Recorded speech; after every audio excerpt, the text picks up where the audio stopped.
하나님의 말씀은 누가복음 19장 11절에서 27절입니다. 누가복음 19장 11절. 그들이 이 말씀을 듣고 있을 때 비유를 더하여 말씀하시니 이는 자기가 예루살렘에 가까이 오셨고 그들은 하나님의 나라가 당장에 나타날 줄로 생각함이더라. 이르시되 어떤 기인이 왕위를 받아가지고 오려고 먼 나라로 갈 때에 그 종 열을 불러 은하 10머나를 주며 이르되 내가 돌아올 때까지 장사하라 하니라. 그런데 그 백성이 그를 미워하여 사절을 뒤로 보내어 이르되 우리는 이 사람이 우리의 왕됨을 원하지 아니하나이다 하였더라.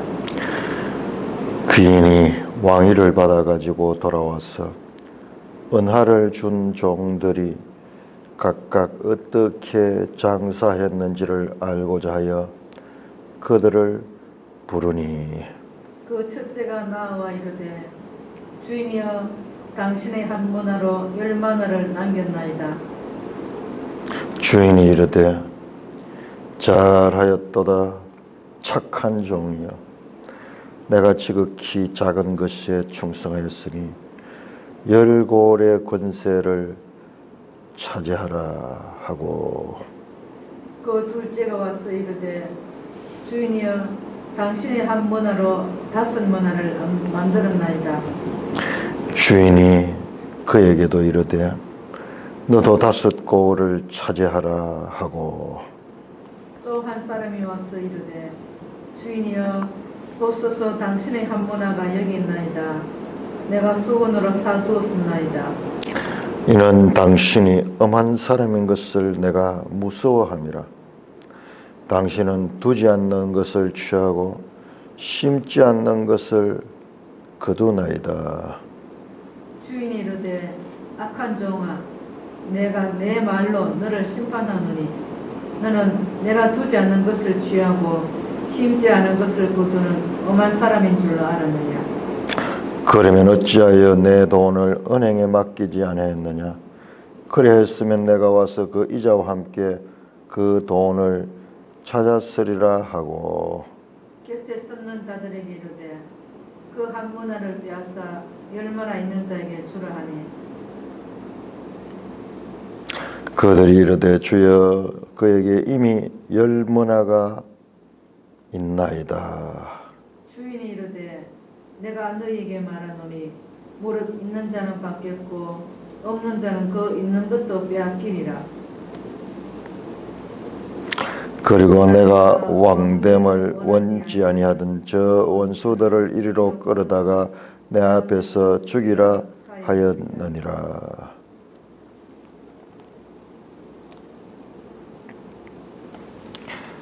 하나님 아버지 은혜를 감사합니다. 오늘 이 시간도 하나님 성령으로 주님이 친히 하신 이 비유의 말씀을 잘 깨닫게 하여 주시옵소서. 예수님 이름으로 감사하며 기도드리옵나이다. 아멘. 그들이 이 말씀을 듣고 있을 때 이 말씀은 무엇입니까? 이 말씀은 앞에 나오는 삭개오에게 구원이 이르렀다. 이 집에 오늘 구원이 이르렀다. 참 우리 이 말씀도 이해하기 힘들어요. 오늘 구원이 이 집에 이르렀다. 구원은 우리가 죽어서 그렇게 받는 건 줄 아는데 영원한 생명을 받는 건데 이 집에 구원이 이르렀다는 거예요. 예? 하나님 나라가 왔다. 하나님의 통치가 이루어지니까는 그게 이 같은 말씀이요. 하나님 나라는 여기 있다 저기 있다 할 수 없이 너희 가운데 있느니라. 이미 하나님 나라가 임하였느니라. 이 누가복음에서 2번이나 걸쳐서 나오죠. 하나님 나라는 이미 이 땅에서 시작됐다. 그 구원도 죽어서 받는 것이 아니라 여기서 이미 구원을 얻은 자, 믿고 구원받은 자가 그 자가 영생에 이르는 구원에 이르는 거지. 여기에서 이미 시작된 거예요. 그리고 인자가 온 것은 잃어버린 자를 구원하려 합니다. 오셔서 잃어버린 자, 죄인들, 그런 자들을 구원하러 왔다. 이 말씀도 앞에서 나왔어요. 의원이 필요한 것은 병자가 의원이 필요하지. 죄인에게 구원이 필요한 거지. 병자가 아닌 사람에게는 의원이 필요 없듯이 자신이 죄인으로 고백하는 자들에게는 그 구원이 이룰 수 있는 거예요. 이 내용들이 여기 처음 나오는 게 아니라 앞에서 이미 나온 거예요. 누가복음을 자세히 보면은 중복이 같은 이야기가 중복되면서 이 말씀을 더욱더 강조하고 있는 것을 알 수가 있습니다. 11절입니다. 19장 11절. 그들이 이 말씀을 듣고 있대. 이 삭개오의 집에서 이 말씀할 때 그들은 누굴까요? 제자들도 있고 무리들도 있고 삭개오의 집안 사람들도 있었겠죠. 비유를 더하여 말씀하시니라. 비유를 더하여 말씀하니라. 자, 지금 이 삭개오 집 이 사건과 이 비유가 연속성을 가질 것을 알 수가 있습니다. 이 순간에 타이밍에 맞춰가지고 적합한 비유를 하시는 것입니다. 자, 예수님의 지금 이 이야기들은 비유로 시작했습니다. 18장 9절 보시죠. 18장 9절에 보시면은 또 자기를 의롭다고 믿고 다른 사람을 멸시하는 자에게 이 비유로 말씀했다. 그러면서 이야기가 쭉 시작이 되고 사건들이 나왔고요. 다시 오늘 이 본문에서 비유가 등장하고 있습니다. 이는 자기가 예루살렘에 가까이 오셨고 그들은 하나님 나라가 당장에 나타날 줄로 생각했다. 여기에서 이 비유는 앞의 내용보다는 지금 현재 제자들의 상태 또는 그 무리들의 상태 때문에 설명이 나오잖아요. 비유를 더한 이유가 뭐냐? 예루살렘에 가까이 오셨고 이제 예루살렘에 들어가게 되면 일어날 사건에 대한 그들은 하나님 나라가 당장에 나타날 줄로 생각합니다. 예수님이 그렇게 여러 번 반복해서 말씀했는데 자기가 예루살렘에 가고 이제 예루살렘은 이제 죽는 곳이고 그리고 부활하는 곳인데 무리들은 제자들을 비롯한 무리들은 하나님의 나라가 당장에 나타날 줄로 생각합니다. 이제 예루살렘 올라가면 왕위를 가지고 통치가 이루어질 줄로 생각합니다. 여기 하나님의 나라가요. 하나님의 바실레이아 토테오스 하나님의 왕국이라는 뜻이 왕국. 그래 이제 예수님이 왕으로 취임하게 될 것이다.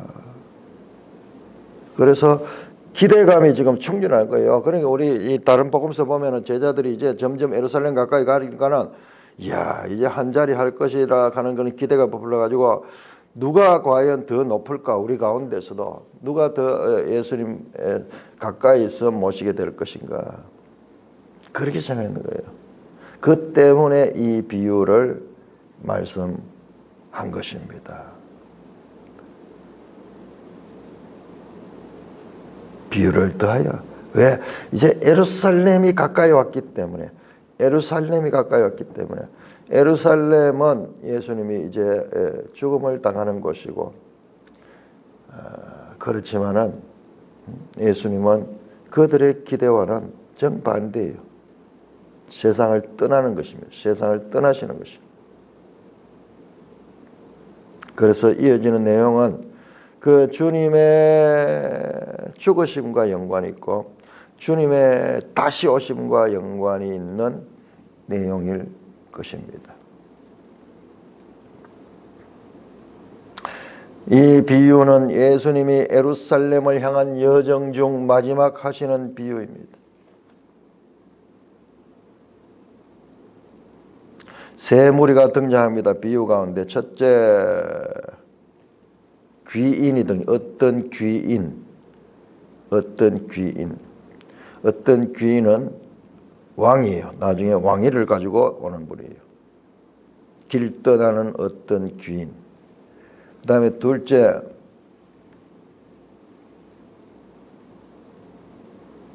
그 백성, 14절에 그 백성, 아니 13절에는 그 종. 자, 12절에 어떤 귀인, 13절에 그 종, 14절에 그 백성. 그 백성은 그 왕을 미워하는 자들이요. 그 귀인을 미워하는 자예요. 그 귀인이 왕이 되기를 꺼려하는 자고 그 왕이 되기를 원치 않은 자입니다. 어떤 귀인은 16절에서는 주인이라고 표현되고 그리고 15절에는 왕위를 받아가지고 돌아온 왕으로 나온 바실레이아 왕.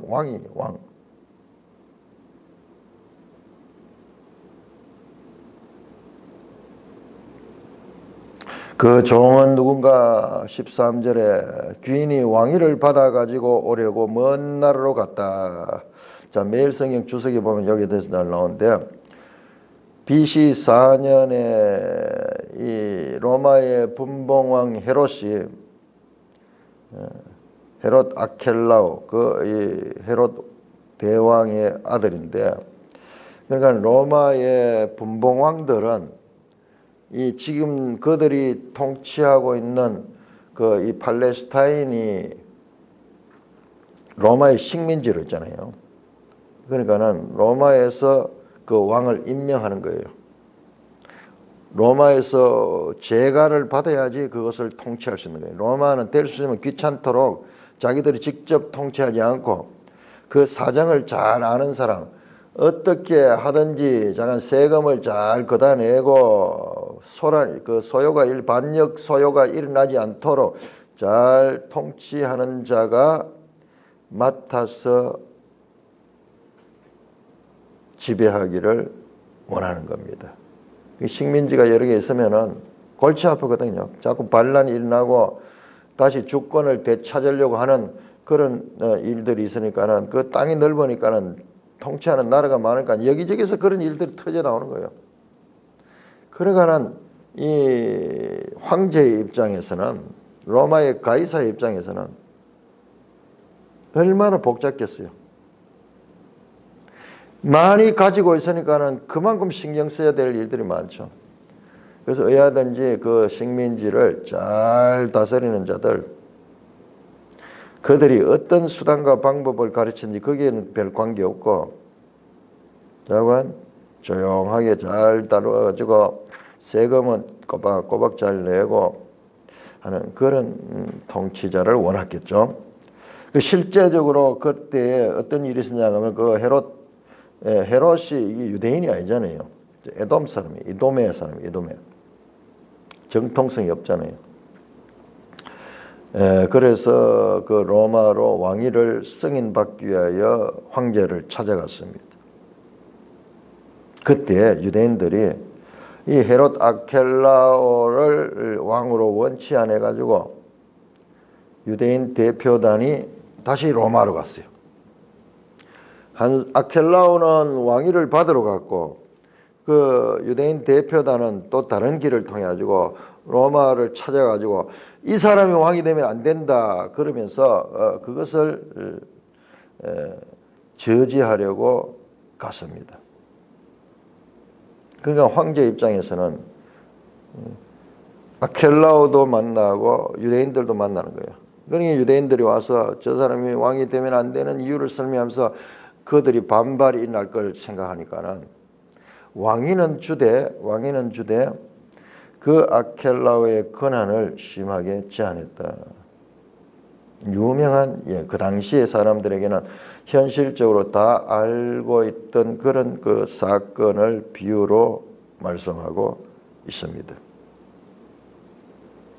왕위를 받아가지고 오려고 먼 나라로 갔다. 로마는 참으로 먼 나라죠. 그 당시로 보면은 엄청 먼 나라죠. 근데 예수님의 이 먼 나라는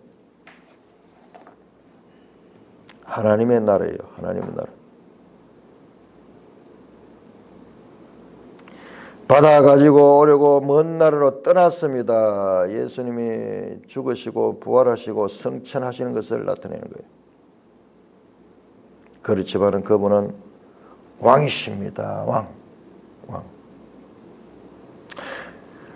그 당시 유대인들은 하나님 나라가 당장 올 줄로 생각했어요. 그래서 사도행전 1장 6절에서 8절도 보면은 그 나라가 임함이 이때니까, 이스라엘을 회복함이 이때니까, 당신이 왕으로 와서 이 모든 적들을 물리치고 이제 이스라엘이 세계의 중심구가 되는 나라가 이때입니까? 현실적으로 당장에 예수님이 그와 같이 이룰 줄로 생각했는 거예요. 그런데 실패했잖아요. 예수님이 죽었잖아요. 그러니까는 실망했다가 다시 부활하셔서 나타나니까는 야, 이때구나 그러면서 계속 당장에 하나님의 나라가 나타날 줄로 생각했습니다. 우리 저와 여러분들이 그 시대에 살아서도 마찬가지 아니었겠어요? 꿈에도 생각하지 못했죠. 이런 것은 재림의 시간이 있다는 거, 재림에 오신다는 거.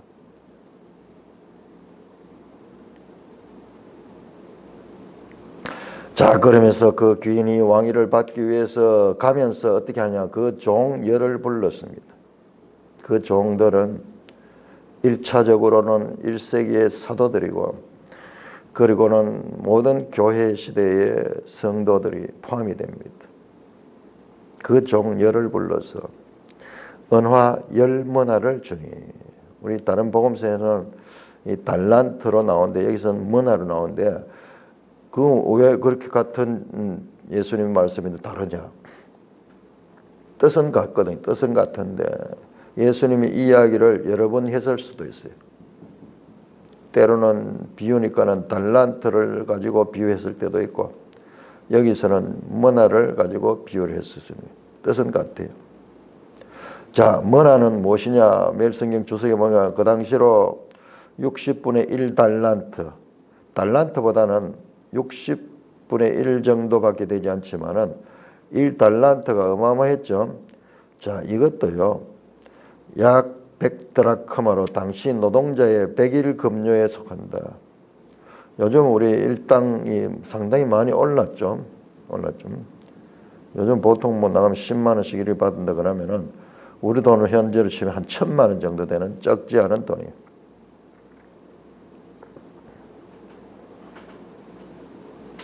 그래서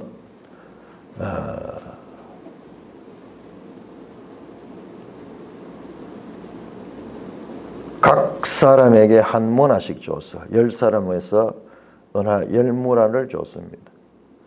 그러면서 말합니다. 내가 돌아올 때까지 장사를 하라 하니라. 돈 이야기 나오죠. 돈 이야기. 돌아올 때까지 장사하라 하니라.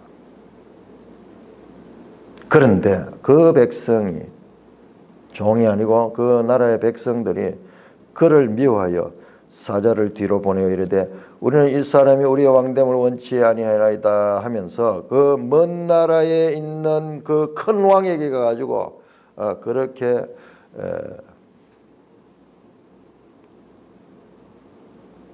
그 왕의 취임을 반대하는 의견을 보냈다는 거예요. 우리는 이 사람이 우리의 왕됨을 원하지 아니하나이다. 우리는 이 사람이 우리의 왕됨을 원하지 아니하나이다. 여러 번 한번 이 소리를 반복해 보면요, 이게 우리의 소리예요. 우리의 소리. 이 사람이 우리의 주인됨을 원치 않습니다. 내가 내 주인이지 왜 저 사람이 나의 주인이 됩니까? 참 자기 마음대로 하고 싶어. 우리는 이 사람이 우리의 왕됨을 원하지 않습니다. 이게 육신의 소리예요. 육신의 소리. 저와 여러분들이 이런 소리잖아요. 그 사람이 우리의 왕이 되면은 우리는 그 종이 되는 거예요. 누가 종 되고 싶어 하는 사람이 누가 있겠어요? 그러나 입체적으로 생각하면은 원래 우리의 최고의 복된 상태는 하나님의 종, 하나님의 피조물로서 그 제대로 된 위치를 차지하는 것이 가장 복된 건데, 타락한 이후로 내가 하나님처럼 되고자 하는 그 마음 때문에 하나님이 통치하는 것을 거부하는 거죠.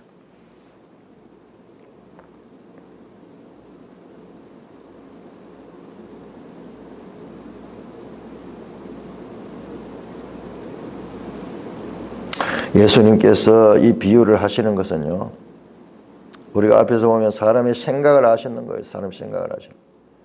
그들이 지금 예루살렘 가면 예수님이 지금 왕이 된다, 예수님이 모든 저 무리들을 다 뒤집어 버리고 저 헤롯 일당도 쫓아내버리고 저 로마의 이 총독들도 쫓아내버리고 온 세계에 우뚝 서는 그 나라를 만들 것이라는 기대에 부풀렸다는 걸 아신 거예요. 왜? 예수님 초능력적인 그와 같은 일을 행하니까는 이분이야말로 예루살렘을 유다 이스라엘을 회복할 분이시다, 그런 기대를 가지고 있었던 것입니다. 예수님께서 그 기대들을 아시고 그렇게 이 비유를 하시는 거예요. 그러니까 예수님의 비유, 예수님의 사건들, 이런 것들이 정확하게 분명한 목적을 가지고 선포된 것을 알 수가 있습니다. 15절입니다. 귀인이 왕위를 받아가지고 돌아와서, 반대에도 불구하고 그 왕위를 받아가지고 돌아옵니다. 이것은 다른 말로 하면 그 귀인이 나라를 받아가지고 돌아왔다, the kingdom, 왕국을 받아가지고 돌아왔다 하는 말과도 같습니다. 돌아와서는 어떻게 하느냐? 은화를 준 종들, 한 문화씩 받았죠. 종들이 10명의 종들이 받았죠. 그 종들이 어떻게 장사했는지를 알고자 하여 그들을 부르니 장사하다. 13절에도 내가 돌아올 때까지 장사하라. 영어 성경은 engage in business 또는 gained by doing business, gained trading, 무역을 하듯이 장사를 하듯 사업을 해가지고 그렇게 열심히 사업을 하라는 말이죠. 그러니까 은화를 가지고 사업을 하는 거죠. 그걸 일을 해가지고 거기서 그것을 이 수익을 많이 내는 거죠. 장사하라는 말은 디아프레고 마티 오마이, 실제적인 장사예요. 실제적인 장사. 비즈니스에서 주인이 와서 그 종들의 은화를 가지고 어떻게 장사를 했는가를 확인하고자 합니다. 그러니까는 16절에 그 첫째가 나와서 주인이여 당신의 한 문화로 10문화를 남겼나이다. 여기 매일 성경 주석을 한번 보세요. 여기 아주 중요합니다. 우리가 그냥 읽으면 볼 수 없는 분이에요. 자, 당신의 한 문화라는 말을 보세요. 당신의 한 문화. 18절 후반절에도 당신의 한 문화로, 20절에도 당신의 한 문화로, 당신의 한 문화다. 이 문화의 주인은 누구냐? 당신 누구면 주인이죠. 당신의 한 문화. 이것을 잊지 않습니다. 이 강조가 되어 있는 거예요. 여기에 주인이여 한 문화를 가지고 10문을 남긴 게 아니고 당신의 한 문화로. 직역을 하게 되면은 당신의 한 문화가 열 문화를 버렸나이다 로서 종의 역량보다 주인에 맡긴 문화를 더 강조하는 표현이다. 정말 중요한 표현이에요. 정말. 우리가 앞에서 삭개오 사건 그리고 소경 사건도 그들의 강청함, 그들의 열심, 그들의 행위 이전에 주님께서 그들을 찾아가시고 주님께서 그들에게 그와 같은 믿음을 주셨다는 거예요. 먼저 이 문화가 어디에서 나온가? 당신이 종에게 귀인이 맡긴 거예요. 왕이 맡긴 거예요. 그러니까는 이 종들이 그것을 잊지 않고 있는 것입니다. 당신의 한 문화로 열 문화를 남겼나이다. 주인이여, 주인이여 부르잖아요. 주인이.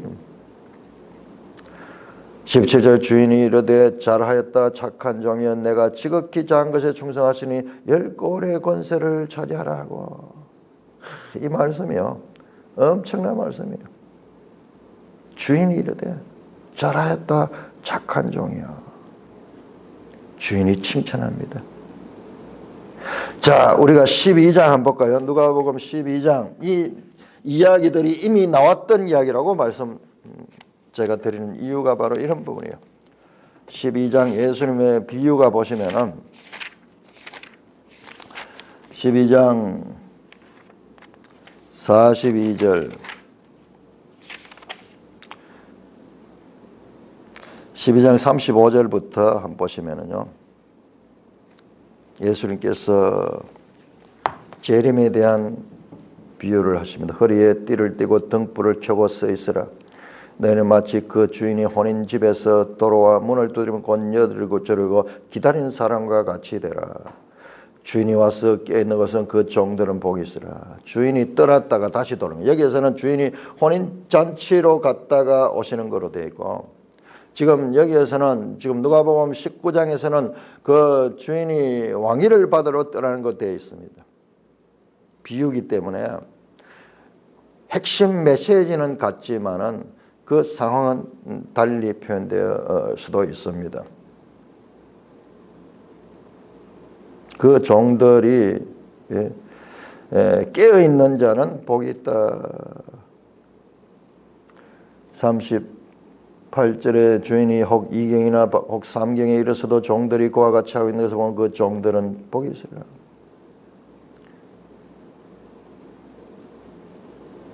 유명한 이야기 나오죠. 유명한 이야기 37절에 주인이 와서 깨어있는 것을 보면 그 종들은 복이 있었다. 내가 진실로 이르노니 주인이 띠를 띠고 그 종들을 자리에 앉히고 나와 수종들은 그야말로 놀라운 이와 같은 일이 있을 것입니다. 39절 너희도 아는 바 집주인이 만일 도둑이 어느 때에 이를 줄 알았다면 그 집을 뚫지 말라. 그러므로 너희도 준비하고 있으라. 생각지 않은 때 인자가 오리라. 여기에서 강조는 인자가 다시 오실 때는 우리가 때를 알 수 없다는 것이고, 오늘 이 누가복음 19장에서는 그것은 아니고요. 그것은 강조되지 않고 인자가 와서는 회개하신다. 인자가 오셔서 왕이 다시 오셔가지고는 그들의 삶을 회개한다. 계산한다.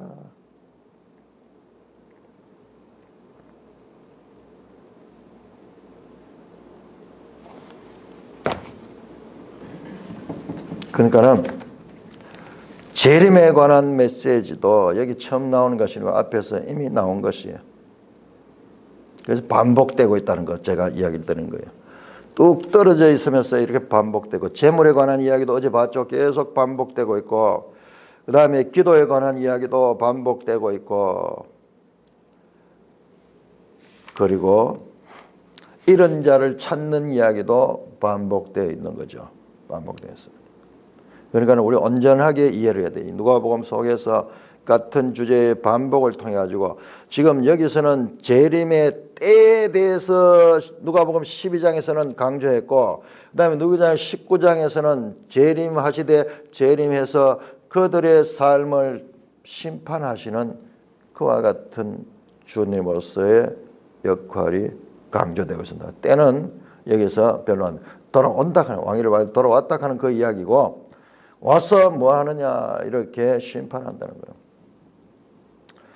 지극히 작은 것에 충성하였으니, 자 18절 보세요. 17절 주인이 칭찬합니다. 이르되 잘하였다. 주인이 칭찬합니다. 그 종들이 복 있는 종입니다. 주인의 마음에 듭니다. 잘하였다 착한 종이여. 칭찬을 받는 이 종들은 복 있는 자들이에요. 너가 지극히 작은 것에 충성하였으니, 지극히 작은 것이 무엇이에요? 이것도 지극히 작은 것은 16장 찾아보세요. 16장 앞에서 나온 이야기예요.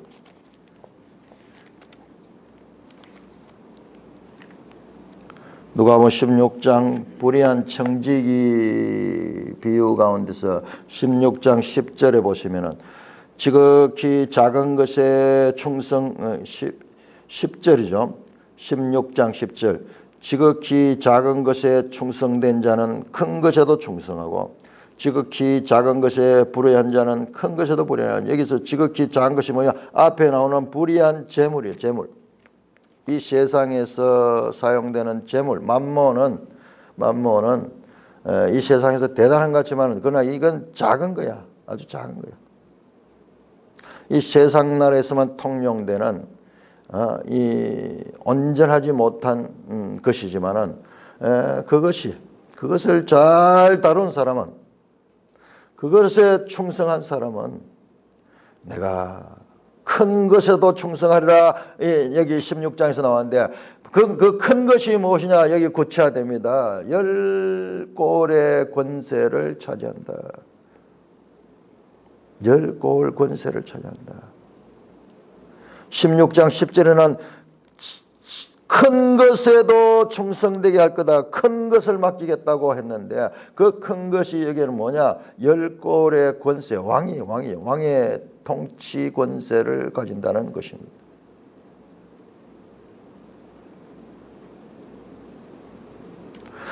요한계시록 20장 6절에 보면은 왕노릇 할 것에 대해서 말씀하고 있습니다. 하나님의 이 백성들이 왕노릇한다. 여기는 10골의 권세를 차지한다. 서로 연결되는 말씀인데, 이것이 구체적으로 무엇을 가리키고 있는가는 우리가 잘 알지 못해요. 왕노릇한다. 그것도 10골 충성된 자, 이 땅에서 지극히 작은 것에 충성한 자는 거기에 비례해 가지고 많은 고를 다스릴 수 있는 그와 같은 권세를 왕으로서 왕노릇하게 되고, 그럴 때 둘째가 다시 왔습니다. 둘째가 와서 이래 주인이여 당신의 한 문화로 5 문화를 만드나이다. 마찬가지죠. 당신 한 문화. 이 문화는 내게서 나온 것이 아니고 당신이 나에게 맡긴 것입니다. 당신의 문화입니다. 당신의 문화. 당신의 문화가 좋습니다. 이 당신이 바로 하나님의 주인됨을 인정하는 하나님의 주권이다.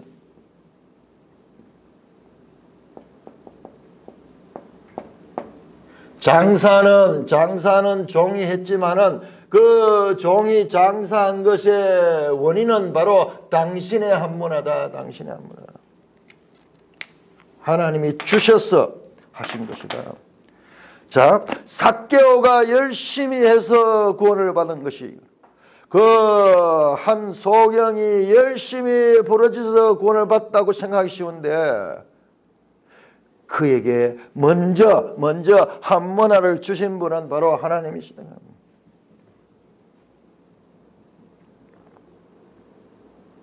그런데 그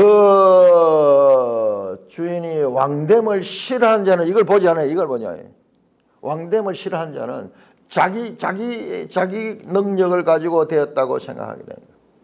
그러나 이 칭찬받는 종들은 분명하게 이 하나님의 주권, 주인됨을 잊지 아니하고 내가 지금은 많이 뭐를 만들었지만 장사해서 돈을 많이 벌었지만 그 출발은 당신의 한문화가 한 것입니다. 매일 성경 그 주석에 나와 있죠. 원문을 직역하면은 당신의 한문화가 열 문화를 벌었나이다. 그 한문화가 한 것이다. 당신이 주신 것이 하신 것이다. 내 능력이 아닙니다. 달란트 비유도 마찬가지죠. 달란트를 주신 분이 누구예요? 바로 주님이 주셨잖아요. 그래서 오늘날 달란트 그러면 하나님께로 받은 재능이라 그래요. 재능이라. 재능도 내 것이 아니다는 거예요. 재능도 내 것이 아닌 거예요. 그럼 뭐야? 우리는 우리의 것이 아니에요. 우리는 주님의 것이에요. 주님이 만드신 피조물들이라는 게 그걸 잊어버리니까 자꾸 내가 주인 되려고 하는 거야. 내가 주인 되려고. 주인이 우리의 왕이 됨을 원치 않은 거예요. 이게 반역이고 이것이 바로 죄인의 특성인 것입니다. 이렇게 해도 깨닫지 못해요. 이렇게 해도. 자꾸 내가 나오는 내가 나오는.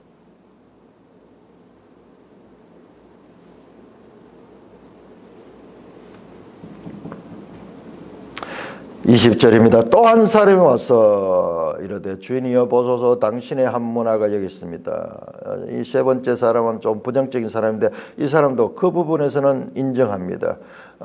당신의 한문화 줬는 거 내가 그대로 지금 간직하죠. 내가 수건을 사두었습니다. 왜 그랬느냐? 이는 당신이 엄한 사람 것을 내가 무서워함이라. 당신은 두지 않는 것을 취하고 심지 않는 것을 거두나이다. 매일 성경에서는 이 부분을 매일 성경 해설 한번 볼까요? 20절에서 26절 주님께 은혜를 받으면 그것을 전혀 나누지 않는 자들을 심판할 것입니다. 한문화를 수건에 사두었던 종은 주인을 과거하게 착취하는 사람으로 매도했습니다. 주인이 일하지 않고 착취하는 사람으로 매도했다는데 제 생각은 달라요. 이 사람은 작은 주인에 대해서 오해를 하고 있는데 여기 뭐 심지 않은 것을 거두고 두지 않는 것을 취하는 자니까 이게 뭐냐 마술 기적하시는 마술적인 능력을 가지고 있다. 주인에 대해서 바로 봤죠. 주인은 그냥 뭐 말씀으로 다 창조하잖아요. 심지 않는 것 거두잖아요. 당신이 엄한 사람인 것을 내가 무서워함이라. 지금 이 종은 엄한 사람이다. 아우스테로스.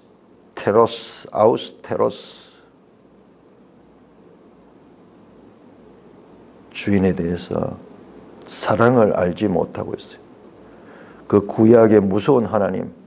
그래서 벌벌 떨면서 스스로의 어떤 이 자율권, 주님으로부터 받은 그와 같은 자유가 전혀 없는 그런 존재로 내가 할 수 없다. 어떤 면에서 이게 되게 믿음 좋은 것 같아요. 그러나 우리가 성경을 제대로 잘 봐야 되는 것은 이것이 바로 주님에 대해서 무지한 거야. 하나님을 주인이 누군가를 알지 못하는 거예요. 예수님이 비유하던 그 주인, 아버지로서의 그 주인, 그 집 나간 아들을 찾기 위해서 그렇게 오매불만 기다리며 그 아들을 용서할 뿐만 아니라 그들에게 잔치를 베풀어 주는 그 주인에 대한 이해가 없는 거예요. 자기가 이렇게 행동한 것은 주인에 대한 자신의 생각 때문에 당신이 엄한 사람이기 때문에 나는 이걸 가지고 내가 조금 더 이걸 만졌다가는 내가 오히려 심판받을 것 같습니다. 그래서 나는 그대로 뒀습니다. 그런데 이 사람 말이 맞지 않는 것이요.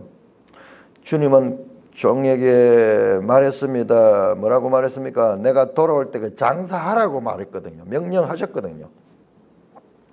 이 사람 말을 듣지 않았어요. 듣지 않고 그저 받기는 받아가지고 그걸 보관만 했는 거예요. 주님의 명령을 듣지 않았잖아요. 행하지 않았잖아요. 그러면서 자기가 변명하는 거예요. 그러니까 이 사람은 주인에 대한 오해를 가지고 있습니다. 주인은 엄한 사람이고 내가 그래서 두려워하고, 그리고 그 주인은 뭐 우리 사람들처럼 뭐 일해가지고 하는 것이 아니고 그냥 뚝딱 마술적으로 해내는 능력이 있는 분이기 때문에 내가 뭐 이렇게 일하는 것은 아무 쓸모가 없을 것이다. 자, 우리 하나님의 주권을 강조하다 보면 이런 생각을 하게 돼요. 아, 하나님이 주권적인데요. 그러면 우리가 할 일이 뭐 있느냐? 모든 것이 다 있는데. 그러면서 애정론을 공격하고 이 오해를 많이 하는데, 지금 이 사람도 그런 면에서는 그런 오해를 가지고 있는 거예요.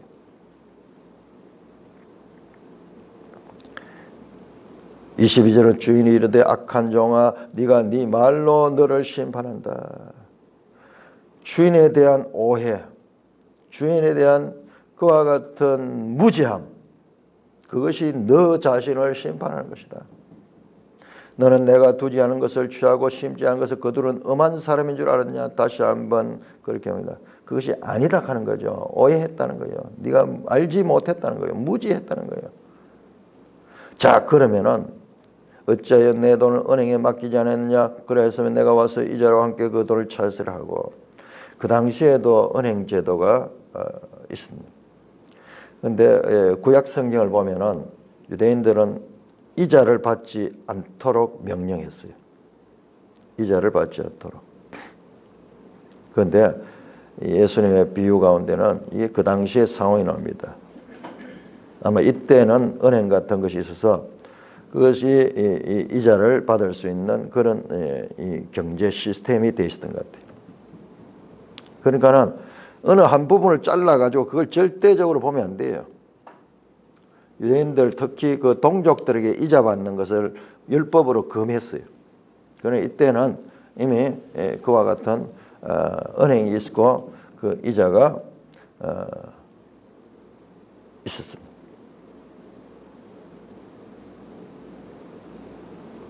스스로 모순에 빠져버렸습니다. 아니 그러면은 은행이라도 갖다 놓지 왜 네가 그냥 수건에 싸두었는가?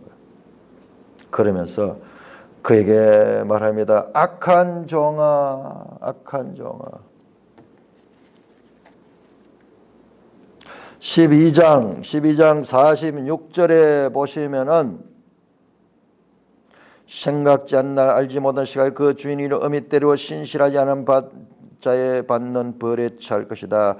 그 12장에도 주인의 말씀을 무시한 자들이 받는 심판이 있습니다. 벌을 받습니다.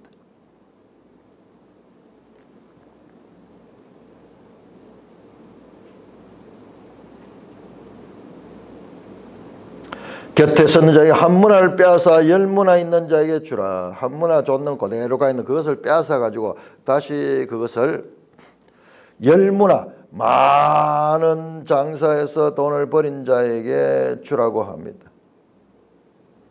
그리고는 주인이 이르되 무릇 있는 자는 받겠고, 무릇 결론입니다. 앞에 나오는 그 이야기들을 총 결론하면서 있는 자는 받겠고 없는 자는 그 있는 것도 빼앗기리라. 와, 지금까지 주님의 가르침을 완전히 뒤엎어버리는 그런, 지금까지는 전부 가난한 자를 사랑하고 가난한 자를 돕고 가난한 자들을 우대해주고 그 가난한 자들을 높였던 주님께서 완전히 반대예요.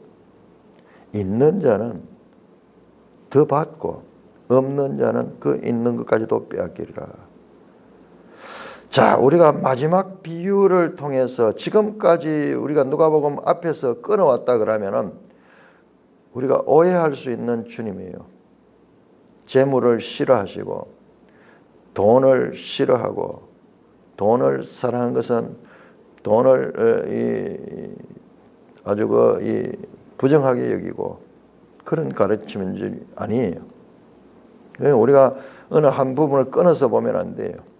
그리고 부자들을 싫어하시고 그리고 가난한 자만 편애하시는 그런 식으로도 볼 수 있는데 그것도 아니에요. 오늘날 이 사회주의자들이 그런 생각을 하잖아요. 그건 실제로 보면 자기들은 그렇지도 않아요. 자기들은 돈을 부자들이면서 강남 좌파들을 가져요. 자기들은 부를 누리면서도 가난한 사람들을 위주로 그렇게 이 정책을 한다 그러면서 모순된 일들을 하고 있죠. 지금 누가복음이 우리가 여기까지 지금 와서 보면 앞에서도 부자라고 다 나쁜 삭개오 같은 지금까지의 부자의 고정관념을 뒤집어 엎는 그런 사건도 나타났고, 그 다음에 여기에서도 마찬가지로 있는 자는 더 받고 없는 자는 있는 것까지 빼앗기게 되는 이와 같은 역설적인 지금까지의 우리의 생각들을 뒤집어 엎는 그와 같은 말씀이 가르쳐지고 있습니다.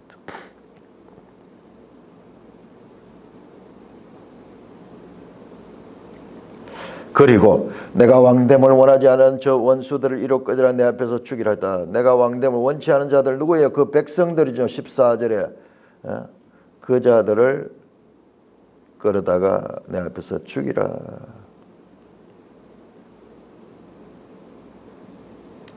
귀인이 떠나갔다가 왕위를 받고 다시 돌아옵니다. 재림의 때.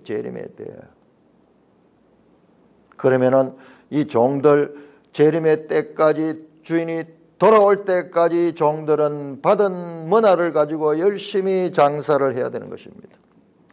자, 우리 매일 성경 한번 볼까요? 매일 성경 해설에서 제가 조금 부족함을 느끼는데요.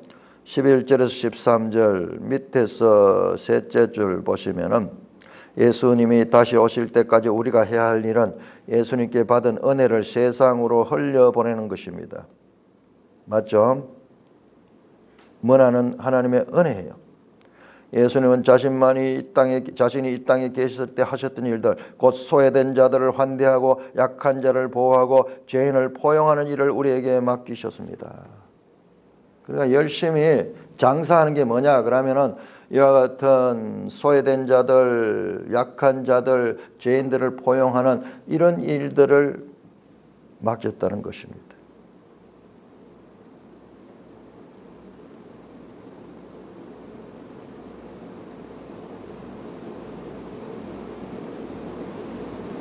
15절에서 19절도 마찬가지로 한 문화, 열 문화, 다섯 문화를 총대하고 맡긴 고려 왕처럼 자기와 은혜를 단순하게 베푼 자들에게 자기의 나라를 다스릴 권한을 주십니다. 그리스도의 왕국 은혜 나라에게 은혜를 나누고 베풀 줄 아는 자만이 그리스도를 대리해 그 나라를 다스립니다. 하나님 나라에서는 자유롭고 은혜로운 태도로 다른 사람을 섬기는 사람이 큰 자입니다. 맞습니다. 틀린 말은 아닌데 부족한 말씀이에요. 장사하는 것을 꼭 사회적인 이와 같은 선행을 베푸는 것으로만 지금 말씀하고 있어요. 더 중요한 게 빠졌어요. 자, 우리가 12장 다시 12장에 보시면은 주인이 오실 때 어떻게 한 자가 복이 있다 그러면 지혜 있고 진실한 청지가 되어 주인에게 그 집 종들을 맡아 때를 따라 양식을 나눠주는 자들이 있어요. 더 중요한 게 빠져버렸어요.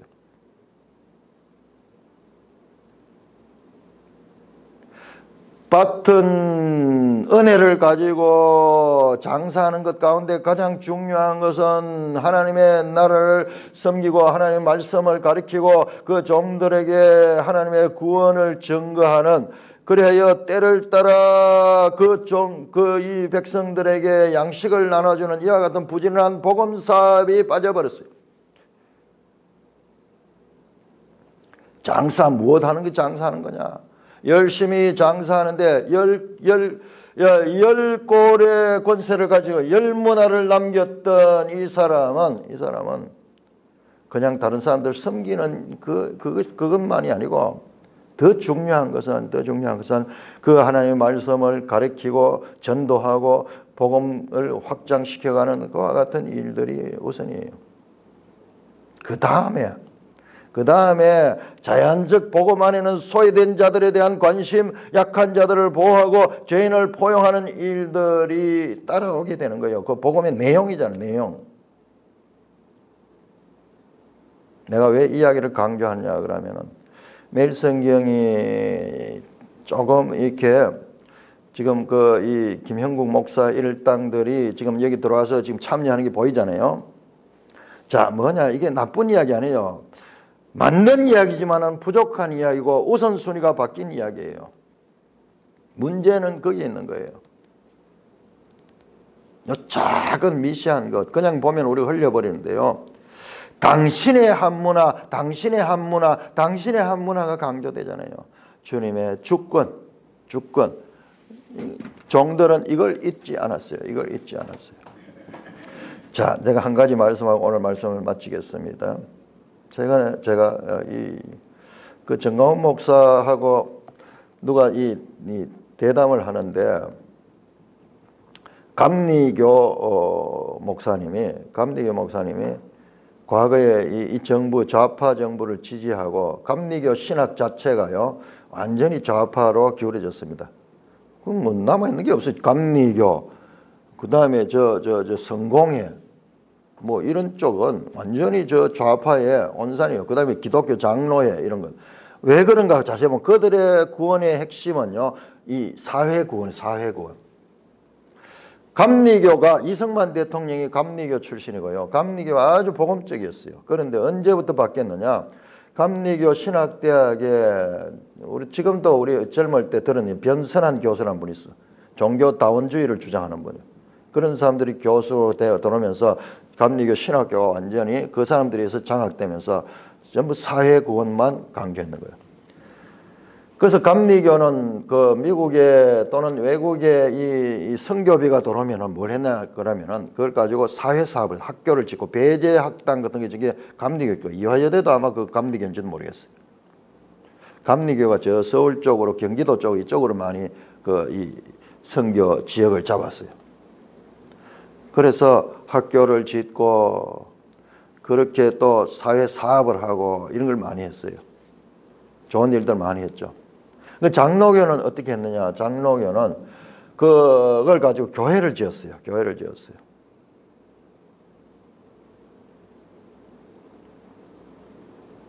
그 지금 현재는 어떠냐 그러면은 감리교는 사회사업도 없고 교회도 약해요. 우선순위가 달라졌어요. 먼저 하나님의 말씀을 가르쳐주고 교회 하나가 생기면 경찰서 10개 생기는 것보다 낫다 하는 말이잖아요. 교회 가르치는 게 전부 어떤 게예요? 이렇게 하나님 백성으로서 선하게 이 나라와 사회에 대해서 봉사하는 것을 가르치는데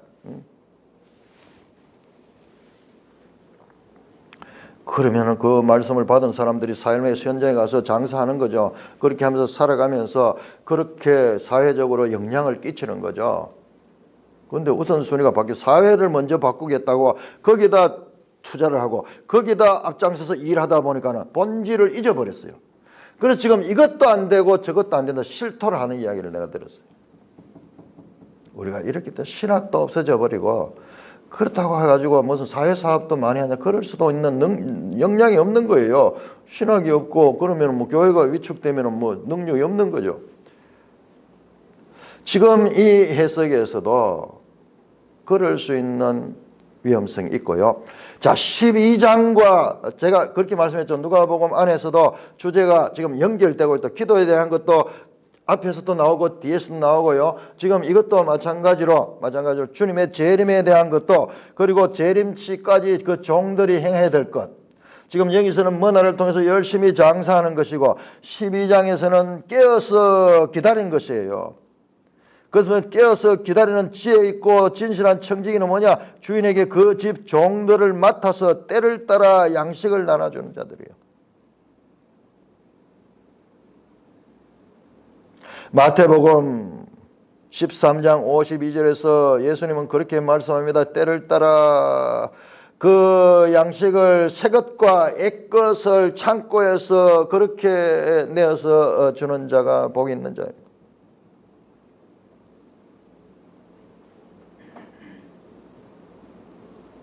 종이 주인이 올 때까지 이 땅에서 열심히 장사하는데 그 무엇을 가지고 장사해야 될까? 그 주제는 아주 중요한 주제예요.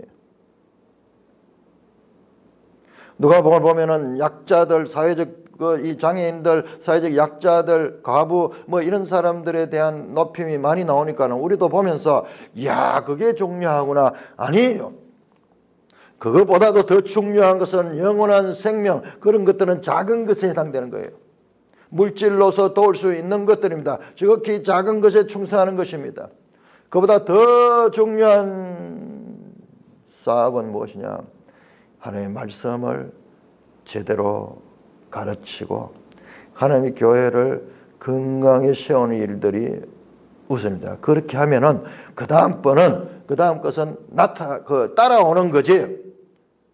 꼬리가 몸을 흔드는 것이 아니라 몸이 꼬리를 흔드는 거예요.